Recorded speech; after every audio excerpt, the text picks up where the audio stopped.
All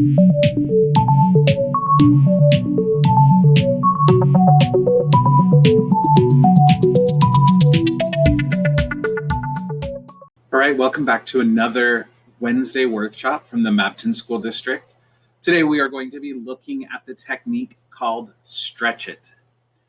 Let's get started with the video.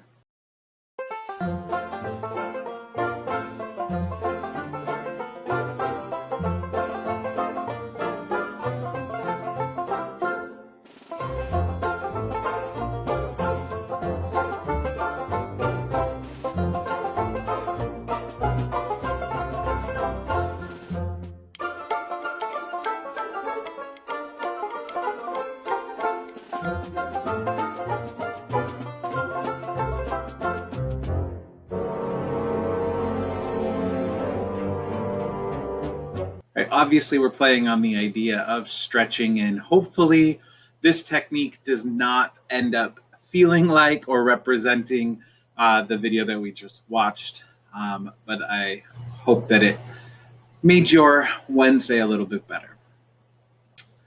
All right, so Doug Limov defines or says that Stretch It is rewarding right or correct answers with harder questions. When students get an answer right, there's a temptation to feel as though we or they are done. They've finished with the work at hand. But if we respond to right answers with more questions, right, this idea of stretching it, we do three important things. First, we make a habit of pushing students to think more deeply. Second, we signal that we are never done with learning, that there's always more that we could learn or always more that we could think about.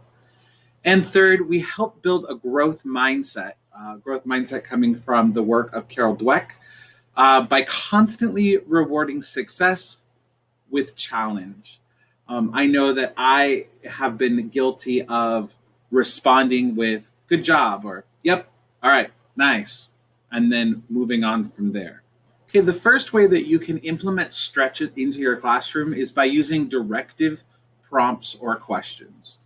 There are various types of Stretch It questions, and while you shouldn't get too hung up on the categories, it's worth thinking about the intentionality behind the different ways that you can stretch students and the question types that you are asking and reinforcing with those stems.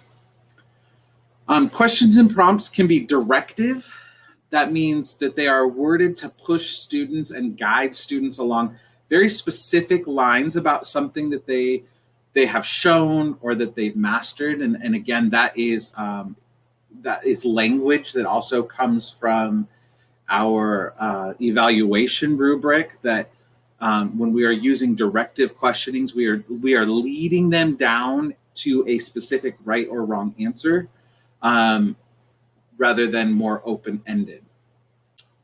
But these questions provide students with a template to help them structure their response. And so a lot of times at the very beginning stages of conversations or discussions, we need directive prompts because we need to ensure that students have the language and the ability to respond in those particular ways. Other questions can be less directive or even non-directive and merely just asking students to think deeper and further. But we will get to those in just a minute. So the first type or category of directive prompts is to ask how or why.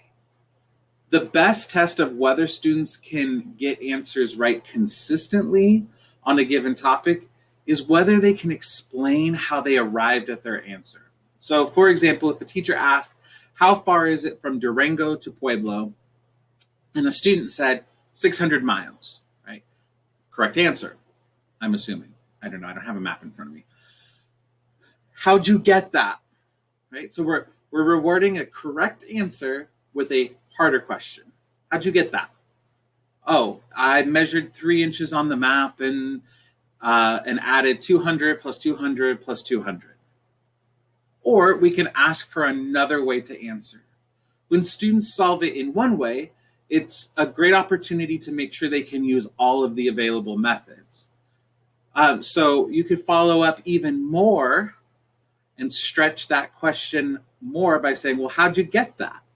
Well, by adding 200 plus 200 plus 200. Is there a simpler way than adding 3 times?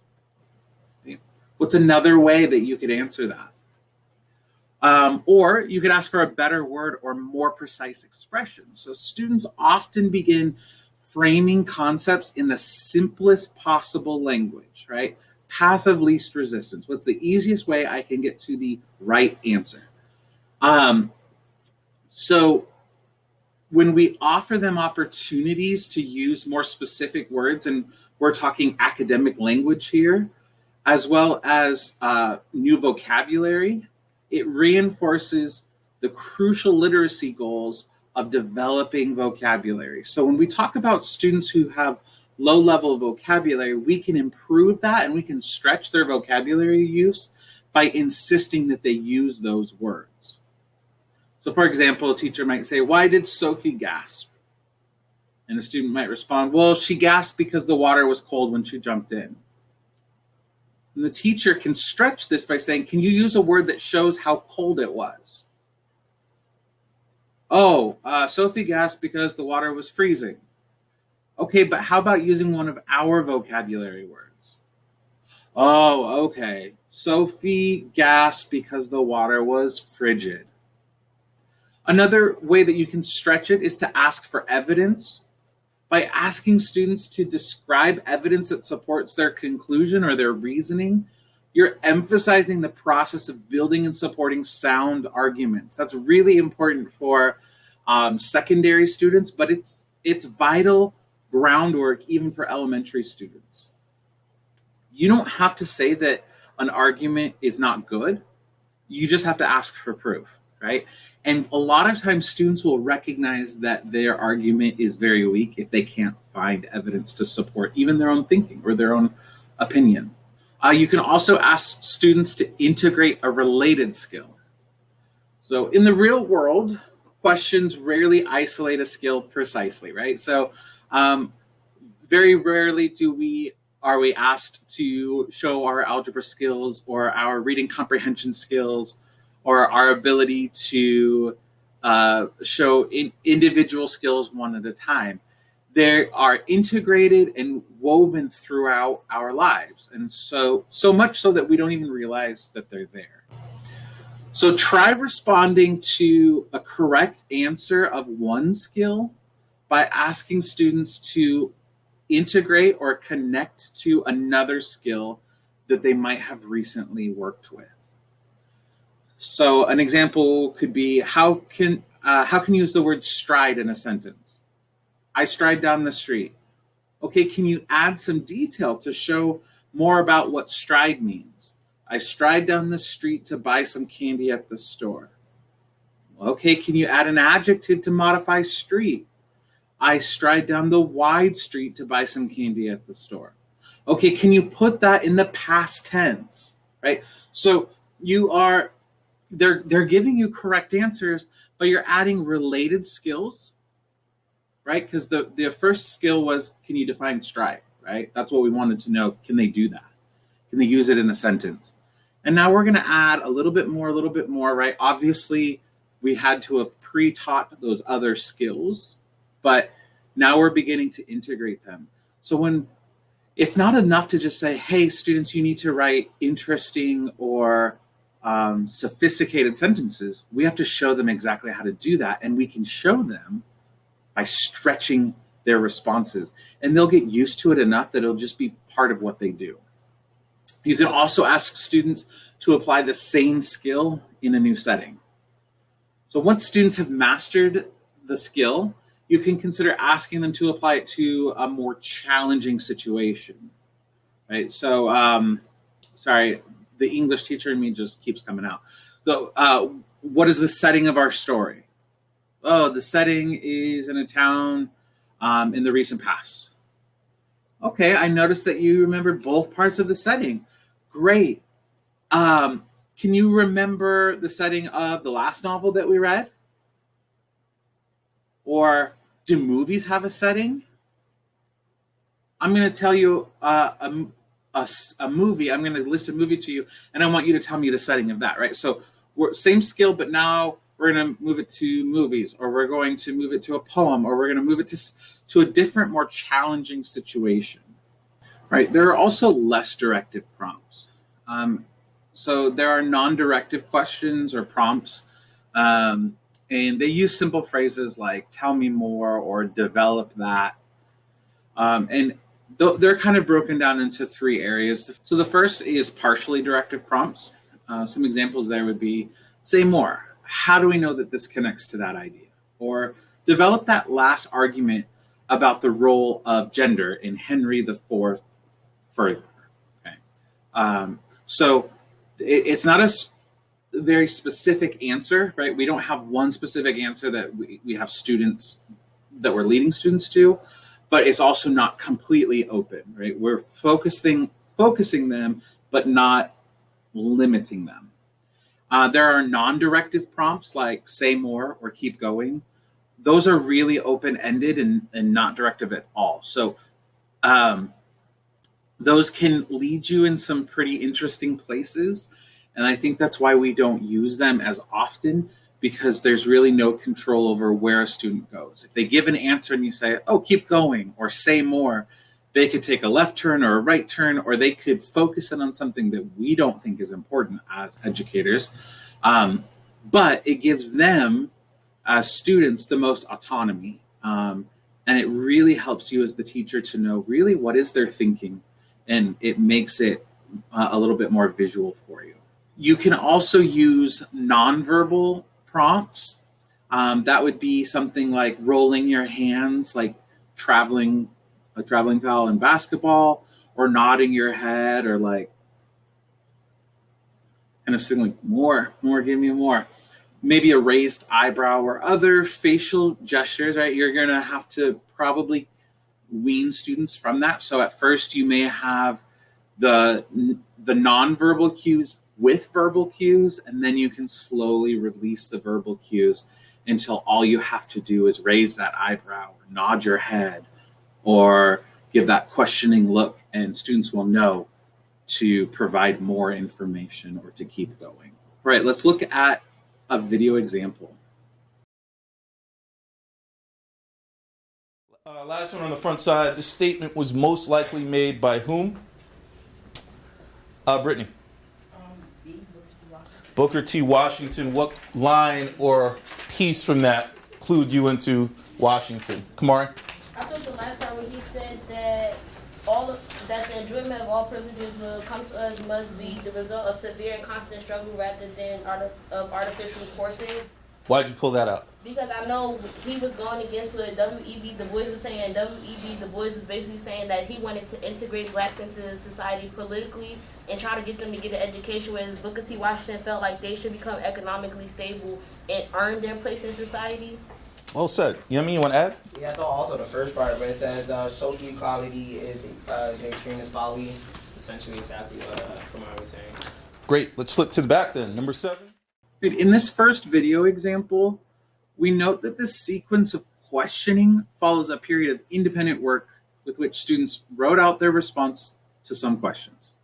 Okay, so after the teacher asks a quick response to his first question, he then delivers a follow-up to another student. Right? He says, what line or piece from that clued you into Washington? By doing this, he holds the students accountable for staying engaged and tracking other students' responses to his questions. When he moves on to another student, he gets a great answer. But the teacher doesn't stop there. Instead, he rewards the student with an even more rigorous follow-up question. Why'd you pull that out? By doing this, he verifies that the student didn't just get lucky and randomly pulled out the correct quote from the text, but that he had a clear rationale for his answer and that he could explain it. And that also gave the opportunity for other students to hear correct thinking as well. Also note that the teacher kind of strikes a muted, largely neutral tone in response to the strong answer, as opposed to fawning over it or giving him, oh man, that was awesome, wow, great. right? He signals that he's not surprised by it. He expects great things from his students. And he kind of ends this sequence with a calm but still positive, well said. He uses the answer as a foundation for students to take the discussion even further. For example, he says, "You want to add?" In doing so, he uses stretch it not only to communicate high expectations for his students, but also to signal the same high expectations for this entire class. So when we're rolling out the stretch it culture and trying to create that in our room, it works best when it's practiced frequently. So there are some things that you can do to kind of build that culture of stretch it in your classroom. First, you want to explain stretch it. Let your students know that you're going to reward correct responses with more questions. And teach your students how to respond when they do and don't understand the question. Next, you want to make stretch it fun and transparent. Celebrate your students' successes and continue to empower your students with a growth mindset. And so you can do that by just kind of showing that challenging questions can be fun. Make it a competition between you and the students. Like, okay, I'm going to ask you one more question. I'm pretty sure I'm going to stump you with this one. Or let's see if you can answer this one. And you're reinforcing that you believe in them and that learning is valuable. And it also makes it a little bit fun because the class as a group of students usually come together in rooting for you as the educator's demise, right? They want the students to win and the big, bad, powerful teacher to lose. But of course, we're not losing when students are learning and showing their expertise.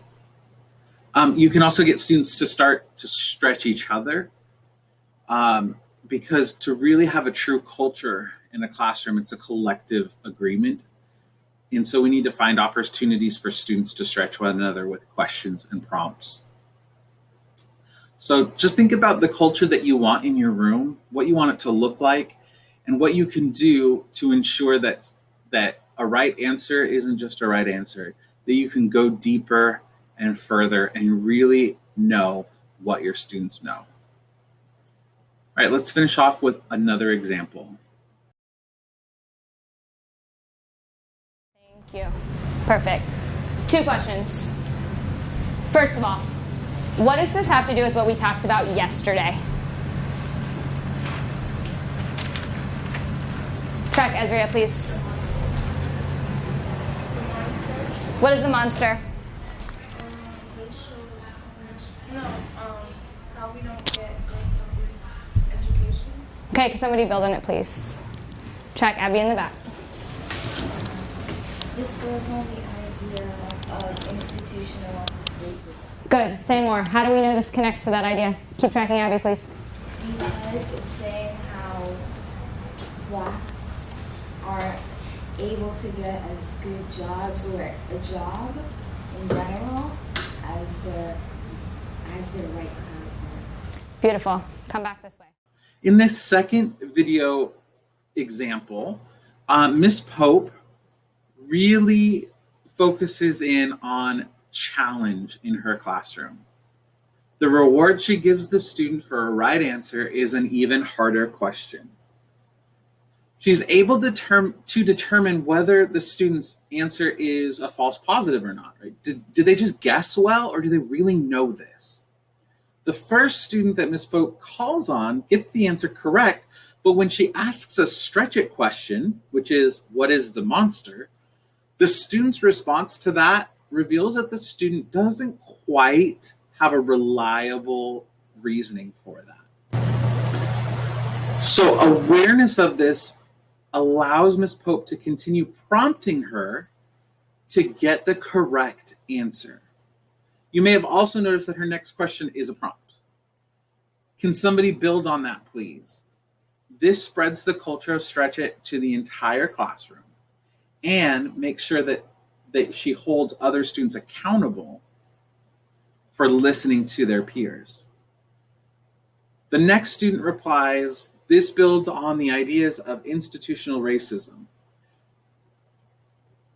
that's a really great idea, and I'd be really happy if a student could verbalize that for me. But Miss Pope decides to stretch it even further rather than praise it, confirm it, or restate it. She says, good, say more. How do we know that this connects to that idea? Her question straddles partially directive, right? So that's that almost directive, almost non-directive, sort of semi-directive.